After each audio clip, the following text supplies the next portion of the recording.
You're listening to Women's Media Center Live with Robin Morgan on 1580 AM, a CBS station. Welcome to Women's Media Center Live. I'm Robin Morgan.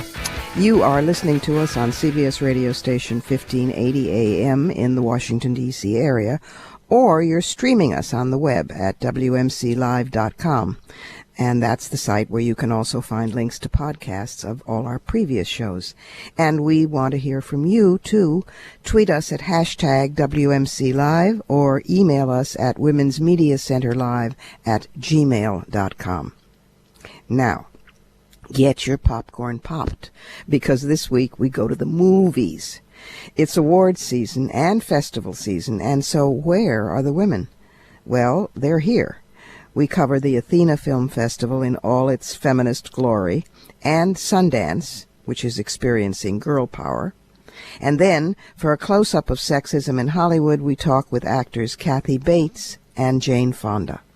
This week we also have news you can use and the Surrealism Corner, too. But first, we have to go inside the headlines. Hillary Rodham Clinton is no longer our Secretary of State. With all due respect to John Kerry, I already feel less safe. These 4 years, while carrying out Obama's foreign policy and doing rapid response to global crises, Hillary has quietly built her own agenda. Dramatic wins were denied her. No peace in the Middle East, no rapprochement with Iran or North Korea. So she pivoted instead, choosing to make a zillion small, incremental changes in more countries than ever visited by a U.S. Secretary of State. Changes at the human level.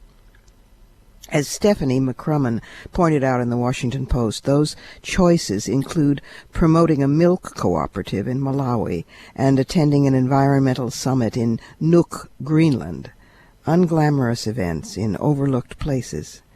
I'm very happy that my 100th country was Latvia, Hillary told students in Riga. The Alliance for Clean Cook Stoves is an initiative she launched to get 100 million homes to use clean-burning stoves instead of toxic fires. It's reducing carbon, it's improving women's security, and it's saving millions of lives. No wonder her husband calls her a walking NGO. Doable, sustainable, non-pompous, small steps. A woman's touch.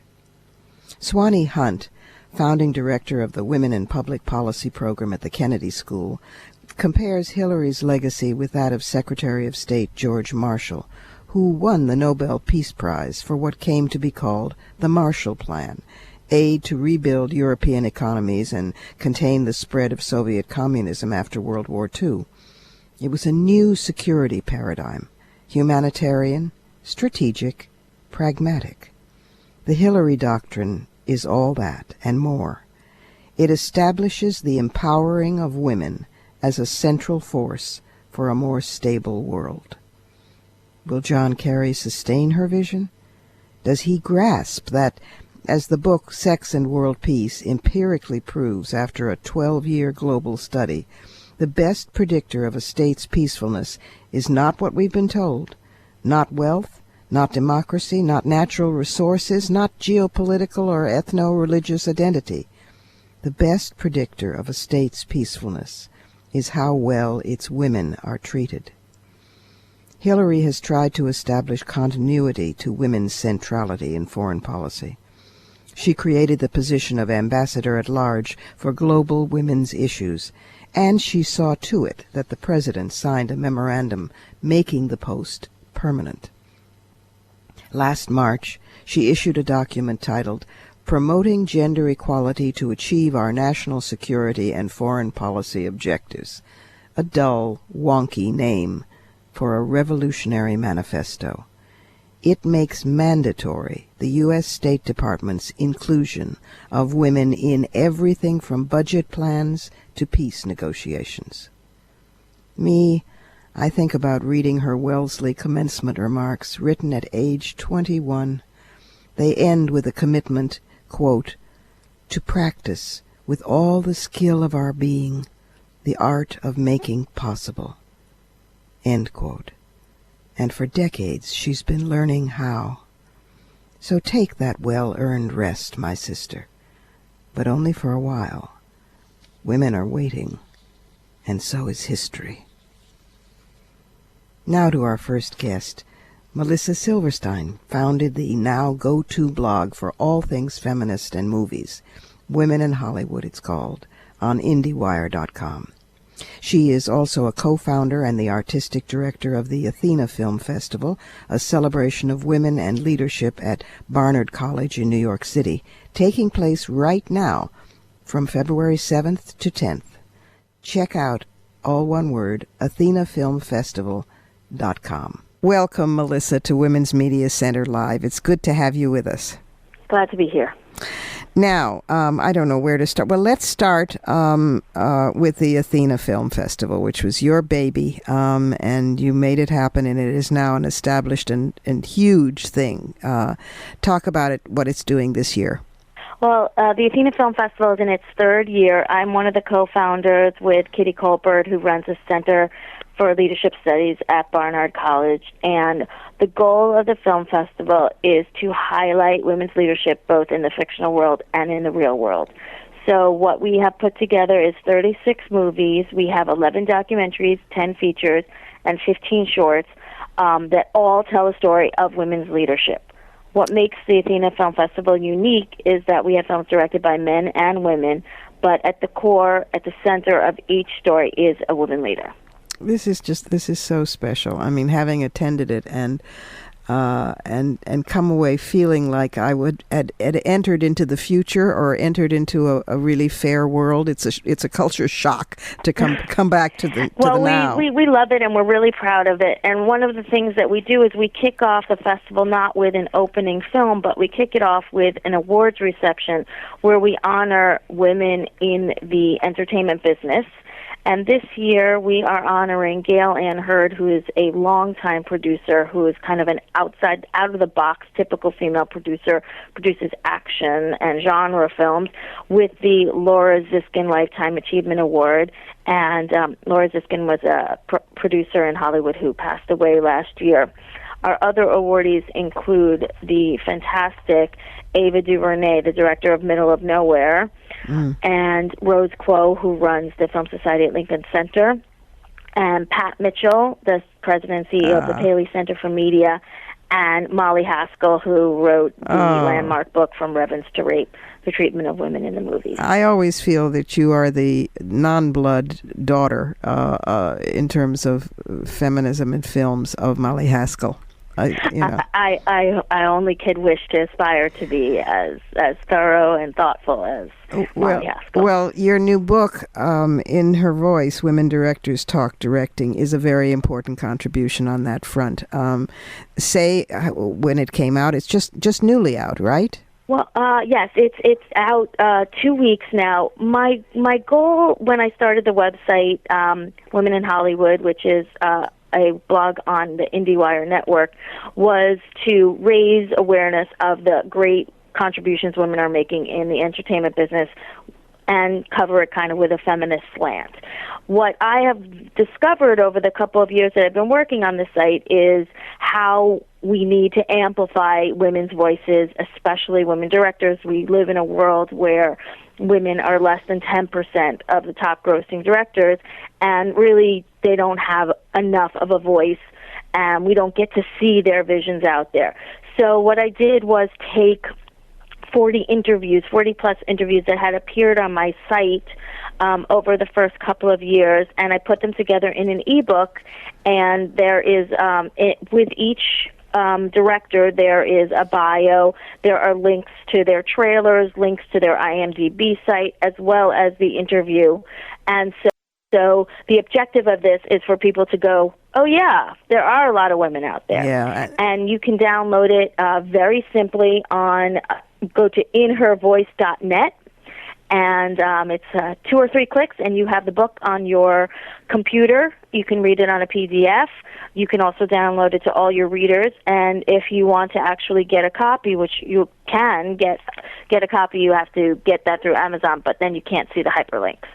Ah, then you missed the hyperlink. This is very important. I mean, not only because you know your way around social media and the net, but because, Hollywood seems to have woken up to, a woman director. So we give her the Oscar one year, and then we only know that one. There are no women nominated for Best Director this year. I see. So we're back to, We're back to nothing. We're back to nothing. And, only 4 women in, 76 years have been nominated, and only 1 woman has won. And the guy at Cannes, I remember, said something like, well, we just can't, it was the film version of we just can't find qualified women. Exactly. And to build on that, the Cannes piece is I've been working with international women's film festivals around the world through my work and through the work of the Athena Film Festival. And this year, for the first time, we are all getting together in Berlin, and we're going to have a discussion on the status of women directors. That's fantastic. When does that take place? That takes place February 15th at the Berlin Film Festival. I'm happy to get people who will be in Berlin to join with us. But the objective of this is to really continue to raise awareness of the lack of gender parity. One of the things that I've learned from talking with women directors, and I focus on women directors because that is the most important high-profile position in the industry, that there is a sense that people do not trust women. They don't trust women to have big budgets, to be able to, direct films with big budgets. And they don't trust it's a command experiences as films. So that's why there are so many less films with women leads. There is a sense that women are less than, and this can't continue in order for us to be able to see stories that are relevant to the entire world. Yeah. And also the director is a command and control position, so that's where the rubber meets the road. Exactly. Exactly. And it's it's the most visible position. And when you see people talking about their movies, you see the director talking about the movie. You see the director talking about the vision. And what's interesting in watching the kind of evolution of Catherine Bigelow in this Zero Dark 30 controversy is that at the beginning, a month ago, she was doing all these interviews with Mark Bowl. And now it's shifted, and she's doing a lot more on her own, commanding her vision. Mm-hmm. And I firmly believe a male director never would have been paired as much as the two of them were. Part of it is, just the way that they've worked. Yeah. But part of it was her discomfort in these kinds of things, and also her being a woman, I'm convinced. Yeah. Well, it's been very exciting to see what you've done with Women in Film develop from an individual blog, Women in Hollywood, and commenting on what films actually were to women and how women were portrayed and what was good and bad and indifferent, to this presence as an artistic director of a festival, as a co-founder, as active in international film festivals, and now a book author. People can sign up for a weekly update of the films that are opening that are directed by women and that are women-centric up on the website, which you can see on IndieWire. But if they need to do a search, it's just Melissa Silverstein and Women in Hollywood, and they'll get there eventually. Yeah. Thank you again for being with us on Women's Media Center Live. We'll pause briefly here at Women's Media Center Live. I'm Robin Morgan, and I will be back in just a minute with the woman who keeps Sundance on its toes. So don't go away.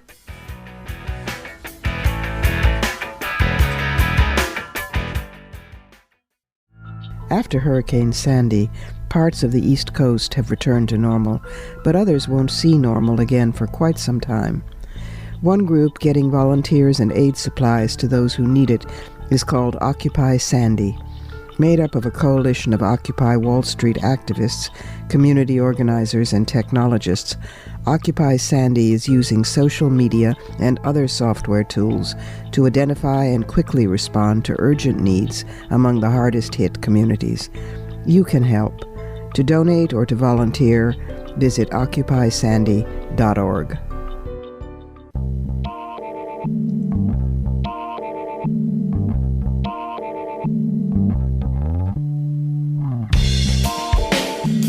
You're listening to Women's Media Center Live with Robin Morgan on 1580 AM, a CBS station.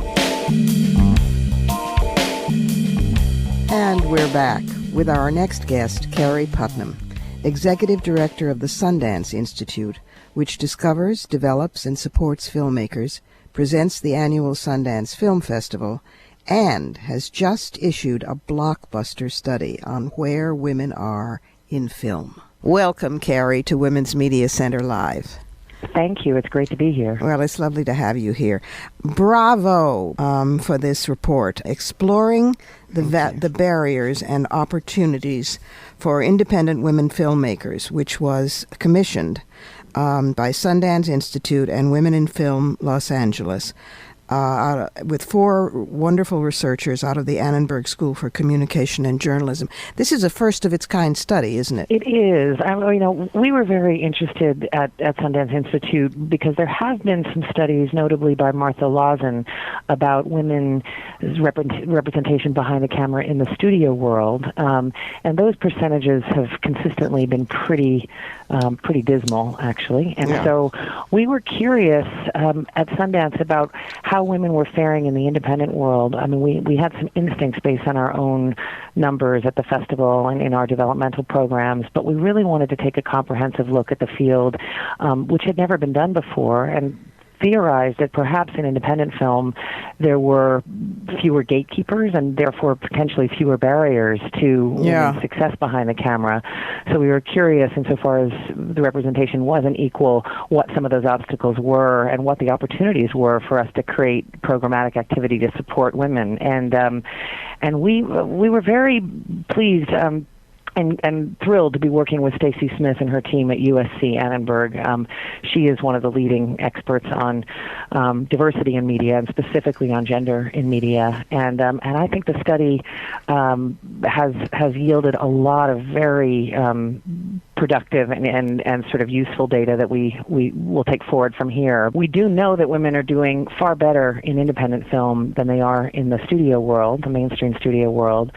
For example, at the Sundance Film Festival over the past 10 years, from 2002 to 2012, nearly 30% of the filmmakers, and by that we mean directors, writers, producers, cinematographers, and editors, were female. So that compares to statistics hovering around the 5% range in the feature world. So across all the categories, we really are faring better in the independent film world. But as you drill into the data, you begin to see not only are we not at parity, but there are some significant lessons that we can draw from where the obstacles start to appear. Yeah.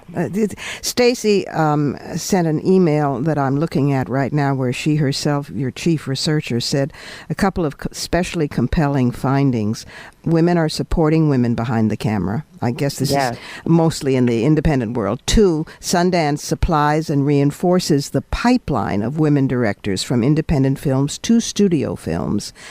It is extraordinary. That was a statistic we certainly didn't go looking for, but we were very pleased to find, and I think this certainly applies to Sundance Institute and probably to many of the other not-for-profit organizations that support new filmmakers. But over the 1,100 top-grossing movies of the past 10 years, 41.5% of the female directors that contributed to those movies had been supported by Sundance Institute in the past. So speaks to the need for emerging filmmakers of diverse backgrounds and genders to be supported early in their careers and be given mentorship and a pipeline to getting their work seen. Yeah, the pipeline is all important. Stacy also said, as commerce moves into the film space, females move out. That's interesting. Yes, and that was probably the most disturbing, perhaps not the most surprising, but certainly the most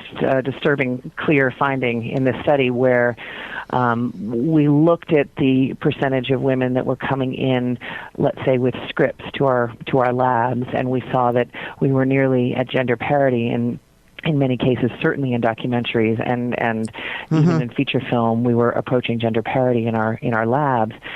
But when it came to and in the competition for feature films, which tends to be first-time films from directors, we saw in the narrative competition a drop-off from our developmental programs. I think that was about 16.9% over the past 10 years in narrative film. Wow.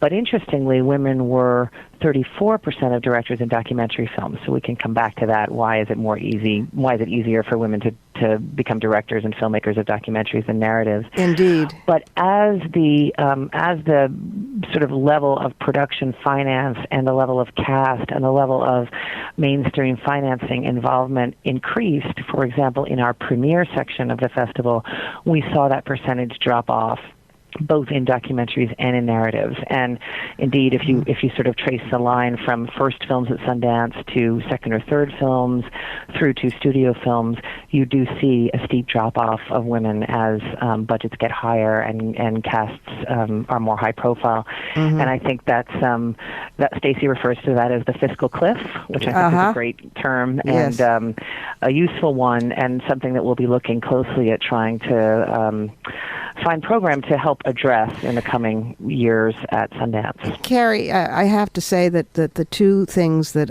most impressed me about the study, and by the way, the study can be downloaded both from the Sundance Institute website and the Women in Film website. So that's right. Please get it and read the whole thing, because it will make your hair curl if it's straight and straighten it if it's curly.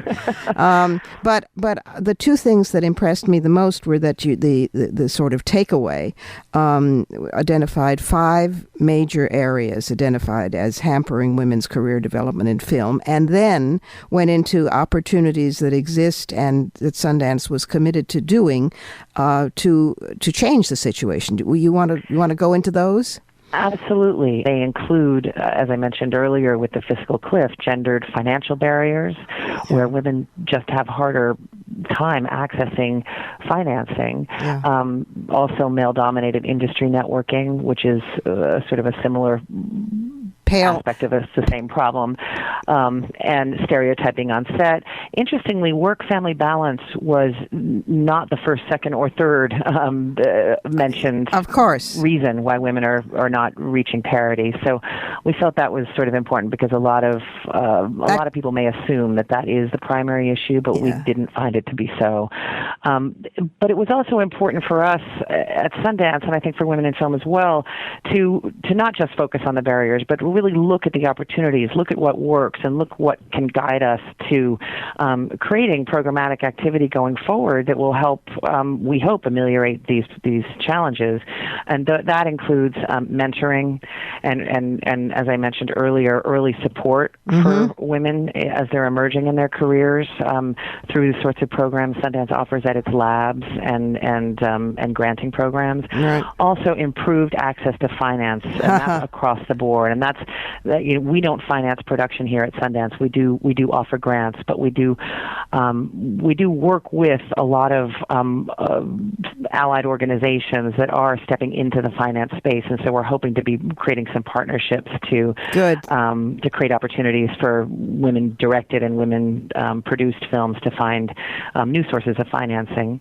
And then the third key opportunity was, in part what we're doing here today, which is raising awareness of this challenge. And I think, many people may not be aware of this disparity that exists. But I think in a world where the stories that we hear in the media, not just on film but on television and on the internet, the stories that we hear really shape our culture and shape our perception of ourselves and one another. To have this sort of disparity, we think does nobody any good. It's better to have the full range of voices telling the stories that we all share. The Women's Media Center's mission is to make women visible and powerful in the media, and I must say that I congratulate Sundance and Women in Film, because this report goes a long way toward helping do that.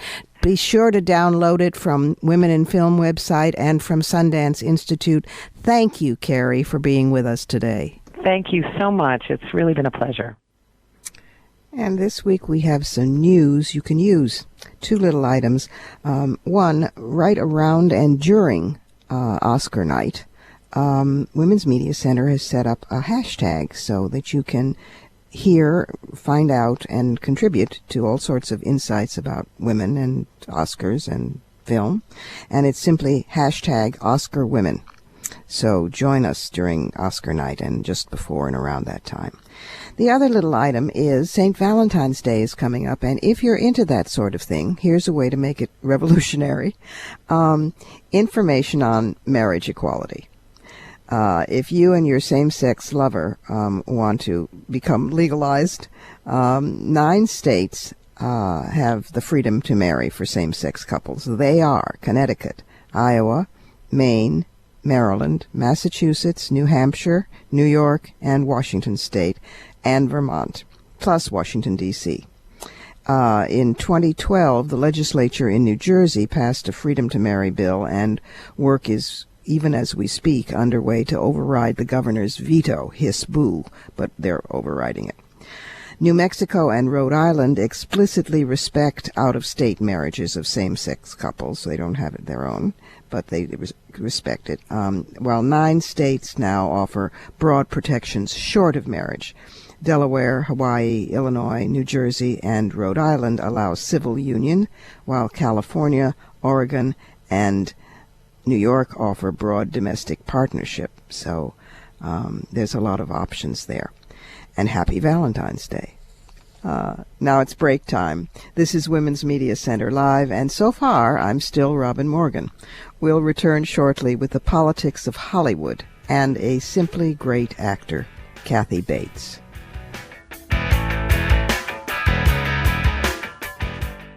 Want to stay informed when there are changes to Social Security? Subscribe to receive automatic email updates on popular Social Security web pages with the click of a button. Just visit www.socialsecurity.gov/GOV delivery. More than 1 million people already receive updates to the pages they're most interested in. You can too. Look for the red envelope followed by a link that says Get Email Updates. To learn more, visit www.socialsecurity.gov/GOV delivery. Social Security delivers.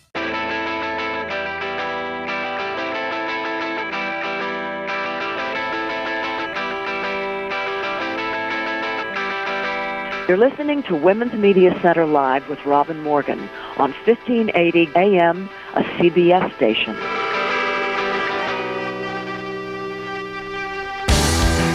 Welcome back. While we greet Kathy Bates, who has been nominated for numerous Oscars, Tonys, Golden Globes, and 8 times the Emmy, and who is the winner of an Emmy, a Golden Globe, and the Academy Award for Best Actress.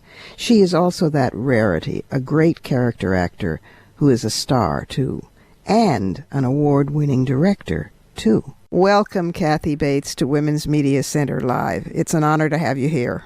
Thank you, Robin. I have to start by just thanking you for your artistry over the years. It's not a big surprise that you have an Oscar and an Emmy and a SAG Award and a Golden Globe and a Tony. I got to see you in Night Mother on Broadway and was destroyed by it. It was an amazing performance. Oh, thank you. I'm very that play will always be a beacon for me, and I was so grateful to have been a part of that experience. I wish I could claim that I won the Tony Award for it, but Ann and I were both nominated for the Tony, and Jessica Tandy took it that year for Foxfire. But we were both so excited to be part of the Tony Awards that year, and I'm talking, of course, about Ann Petoniak, who was in the play with me, and yeah, both of you were brilliant. It was a magnificent experience for both of us. Well, you can tell that in my memory you won the Tony, and you were crowned in actors' heaven. How are we doing, we women, these days in the power structure of Hollywood, which, like most others, is pretty much pale male, as actors, in particular as older women actors, and also as directors, because you are both? I'm more excited nowadays than I was then about certainly the roles for women. I've been watching young actors come up like Jessica Chastain, and I see actors that are passionate about their craft again. I think we went through a period where actors were feeling that there was no need to study or really work at a craft. It was about being a success and about making money. It was about limousines and dresses and all kinds of other things that really don't have anything to do with the craft itself. Yeah. And it seemed like we went through a bit of a period there where there was a large number of people in the press and in the media who were spoken about as being actors when really they weren't actors. They were models or singers or whatever. Yeah. So, but I'm happy to see that there's so many wonderful women actors who've stayed at it. Annette Bening, for example. I think it's getting better. I think it's still pretty pale male when it comes to directors, unfortunately. I see very few. Of course, there's Catherine Bigelow, who's really stepped up there and does the kind of hard films that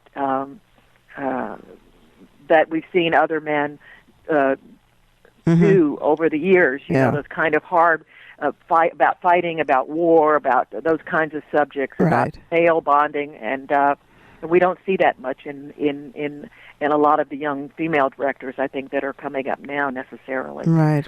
It'll be interesting when we someday win an Oscar for a female director who actually can do a film about female bonding and still win the Oscar for it, instead of, you know what I mean? Yes, I do. I do. I mean, I think there's still a gender divide in this country, if you will. As much as there is I think there's a civil war in politics. I think there are a lot of divides right now, and that are keeping us from understanding one another and empathizing. And certainly with the NRA and the gun battle now, I think there's a big divide in this country about that. And what I really wish is that we could go back to school, all of us, and educate each other in the ways of empathizing. And I think that would really be the key. It's not about the guns. It's not about the weapons. I think it's about the hate.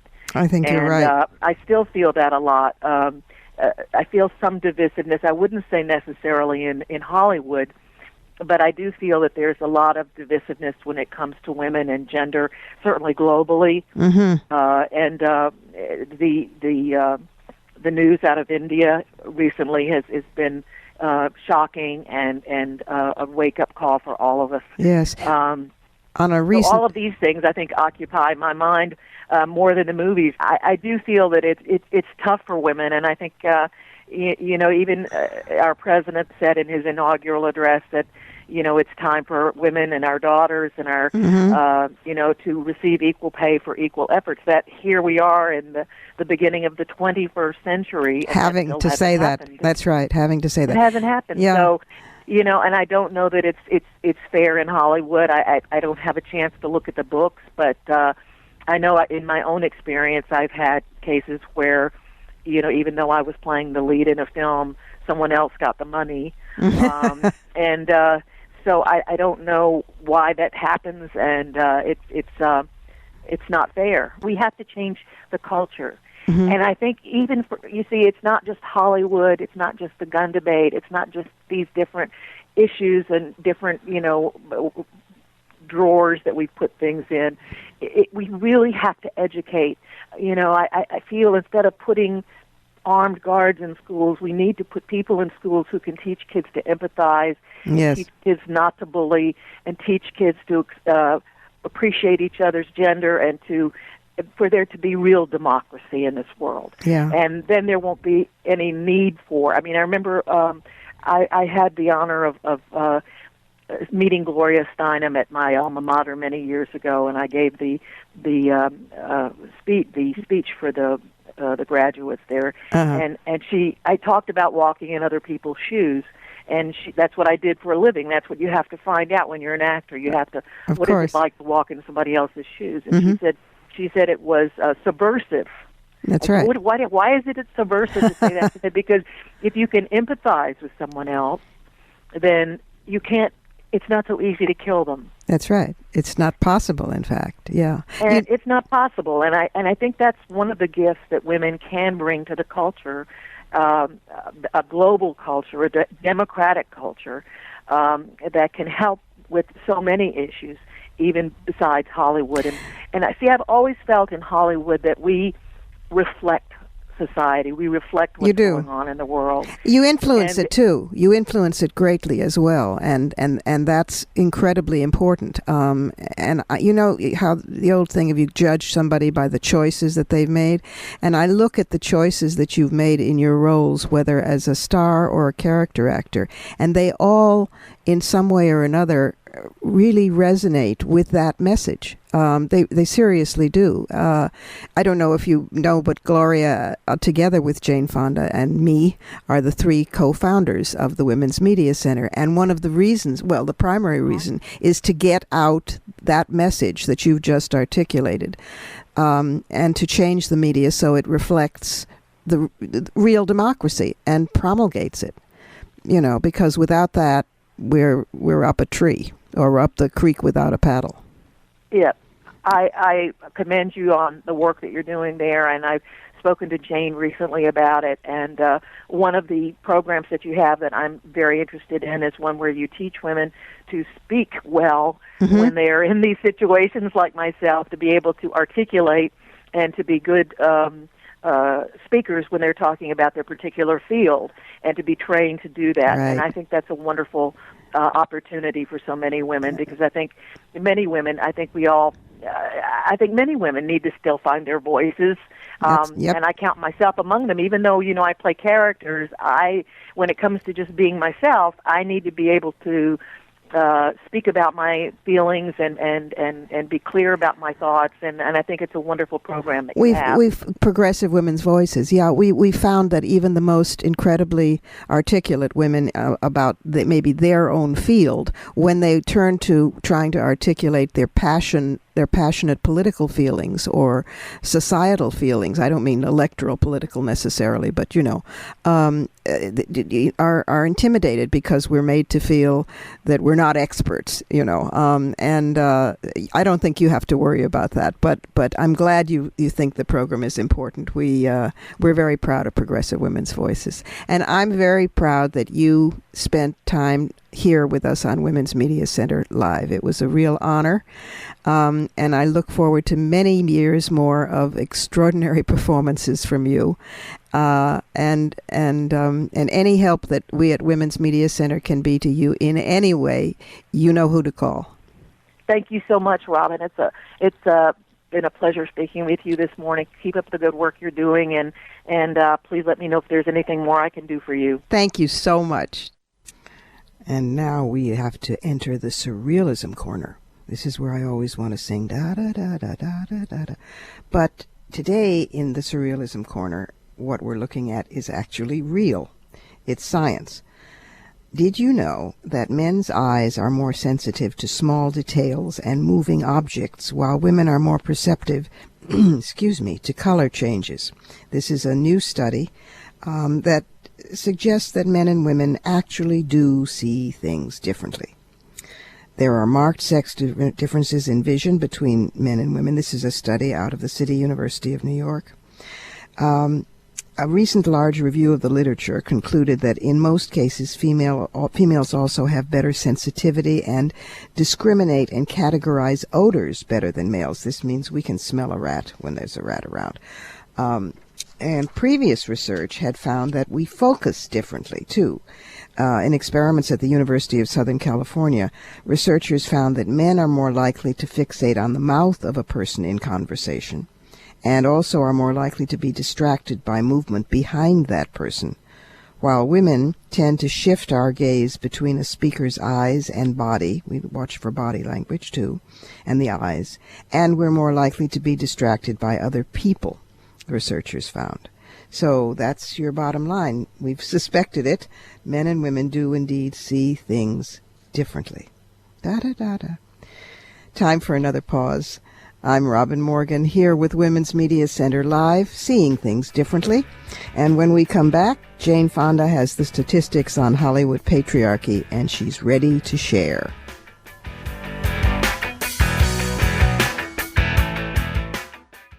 If you ever need an organ transplant, you will probably die before you get one.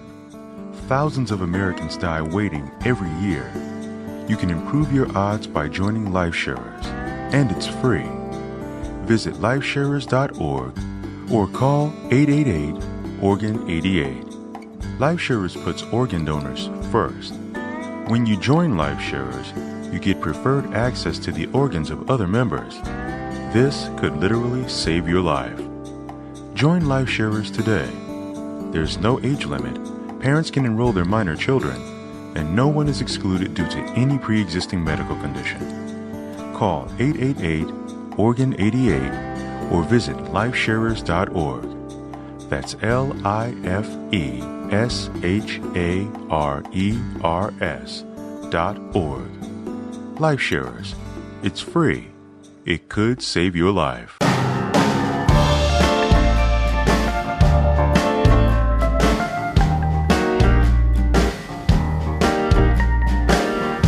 You're listening to Women's Media Center Live with Robin Morgan on 1580 AM, a CBS station.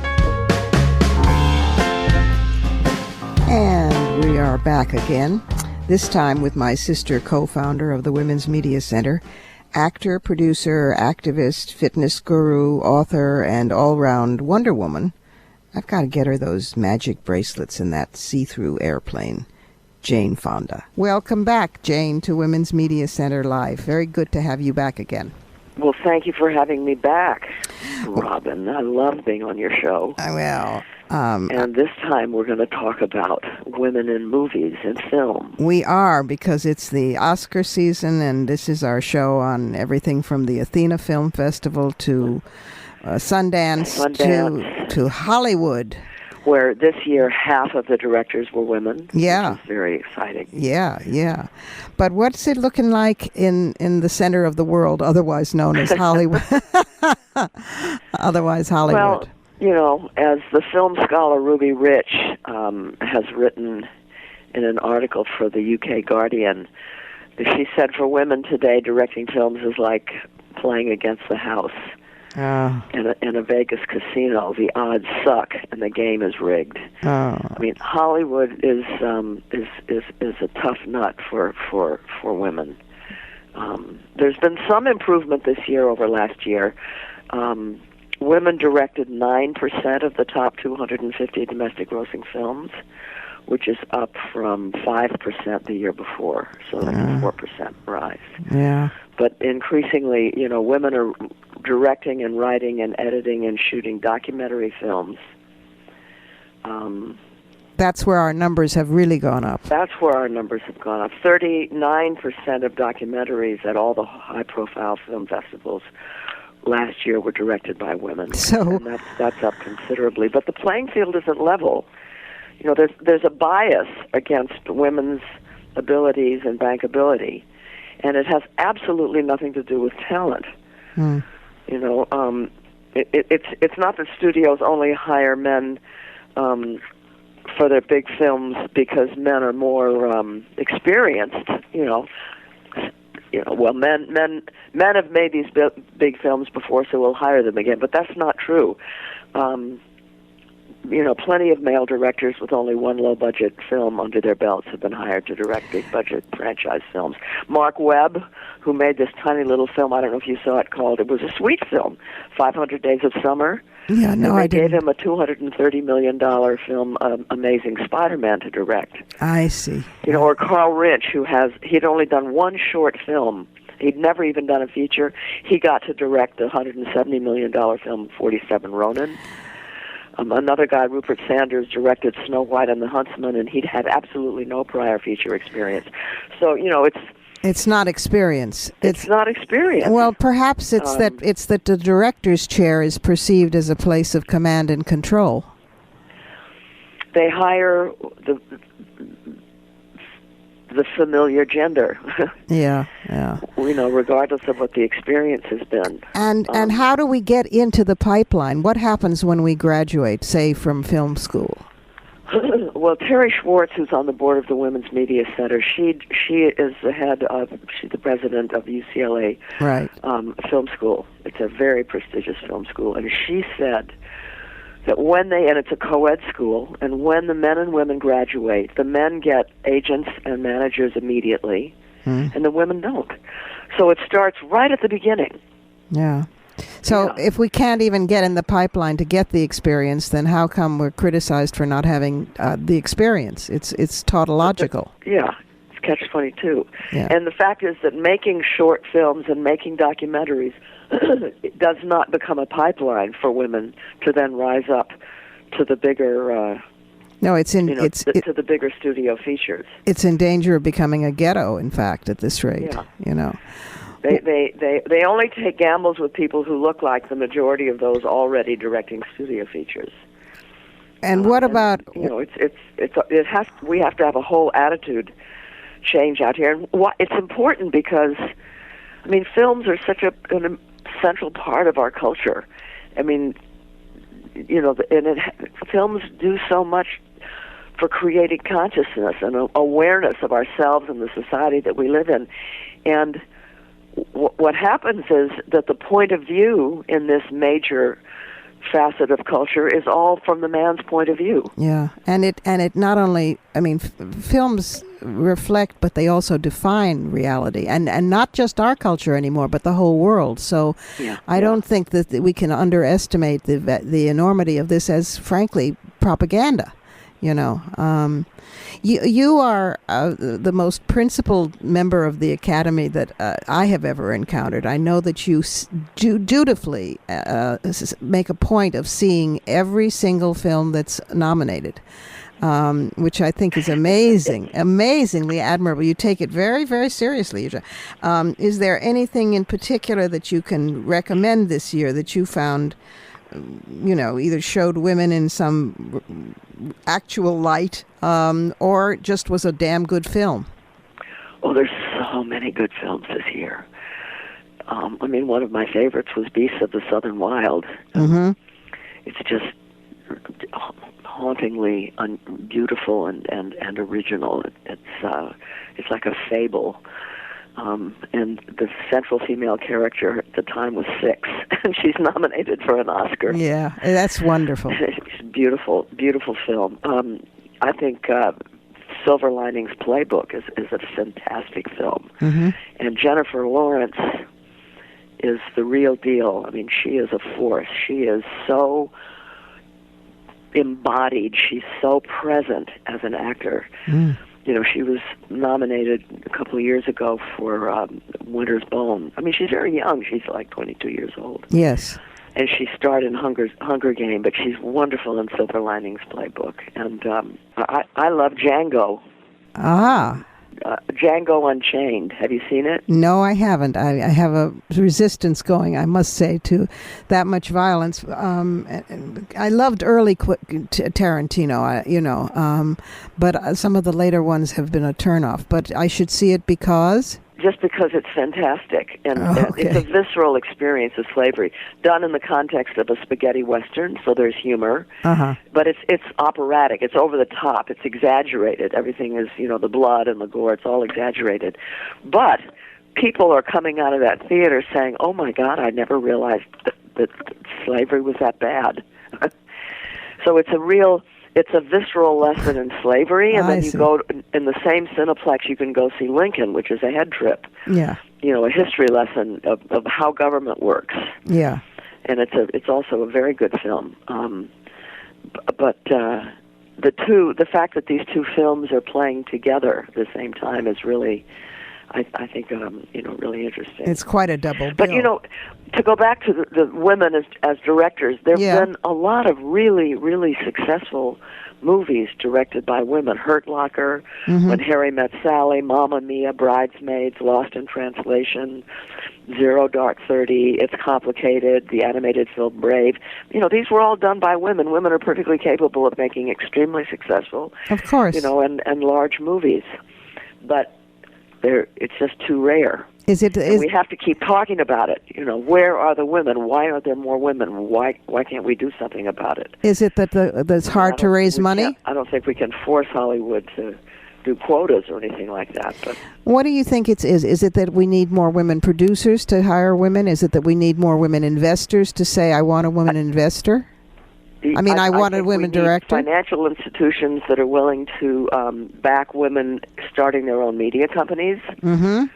We need women in decision-making positions who can they can greenlight movies, and they don't depend on the man upstairs, right? To greenlight their movies.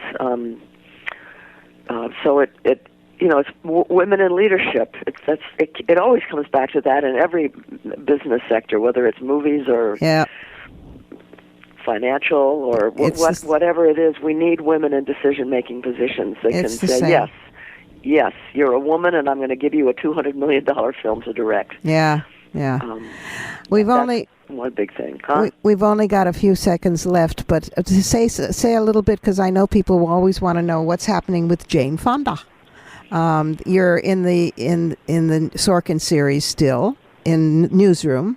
Yes, we just shot an episode for the new season, and I played Nancy Reagan as a cameo in a film called The Butler, which, speaking about movies about race, it's a very beautiful, beautiful movie that'll come out in a year. Well, it'll come out next fall, I think, and it's a true story about a boy who grew up on a slave plantation and ended up being a butler in the White House, starting with the Truman administration all the way through the Reagan administration. Forrest Whitaker plays the butler, and Oprah plays his wife.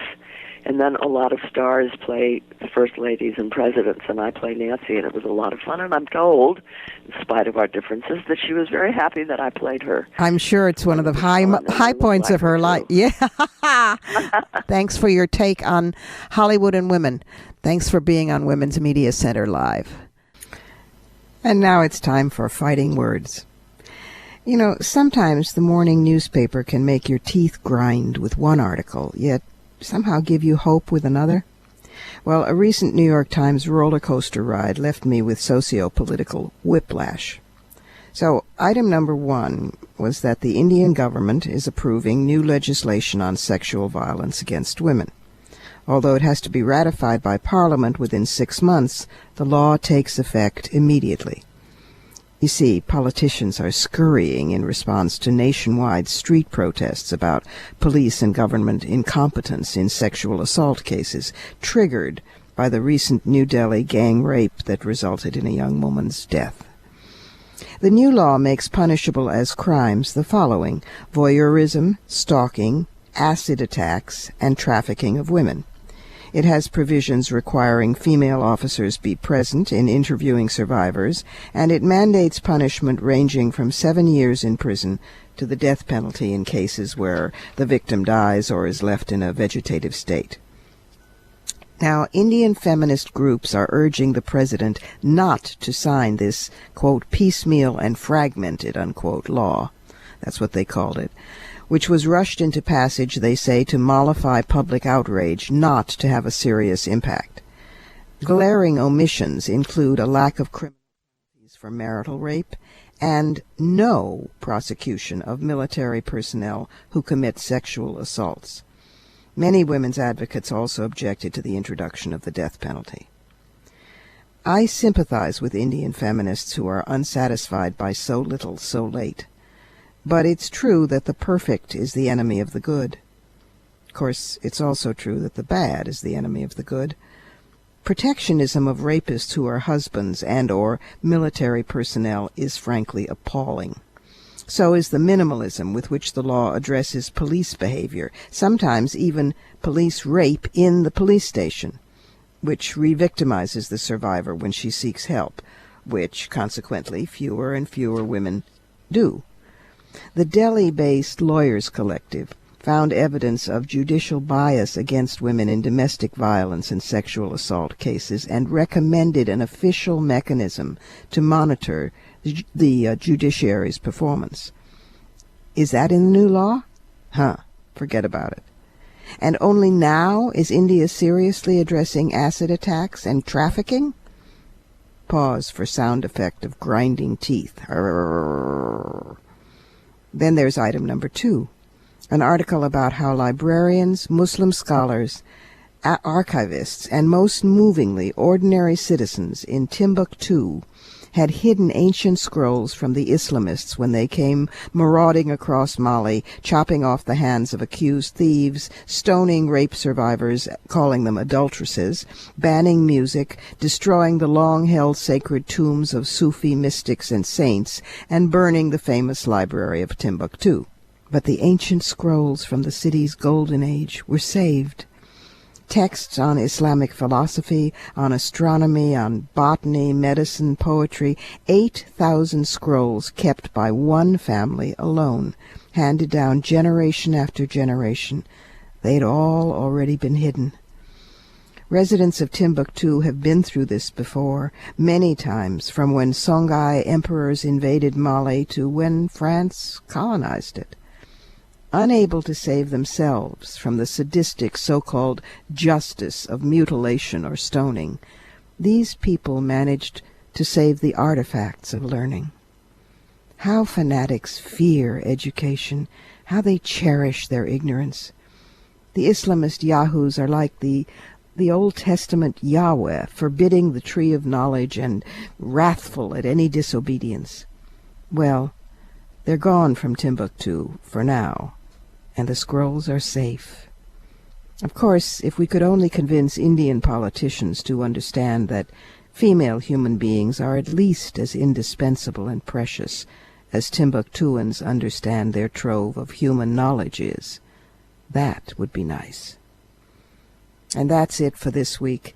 You've been listening to us on CBS station 1580 AM radio in Washington, D.C., or you've been streaming us on the web at WMCLive.com, which also has podcasts of previous shows.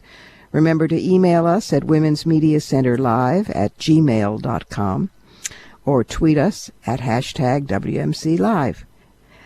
Portions of this program were taped earlier. Views expressed here do not represent the WMC. Here's the family for Women's Media Center Live. WMC producer and for this program executive producer, Julie Burton. Senior producer, Crystal Williams-Chancellor. Technical director, Michelle Kinsey-Bruns. Production assistant, Nora Eakin. And our founding sponsor, Regina Kulik-Scully. I'm Robin Morgan. Thanks for being with us. Join us next week when we'll continue to celebrate Black History Month. What is that, 1 month out of a pale male year? Anyway, we'll celebrate with a stellar quartet of talent and intellect. Barbara Smith, Salamisha Tillett, Bonnie Thornton-Dill, and Janetta Cole. Only here on Women's Media Center Live.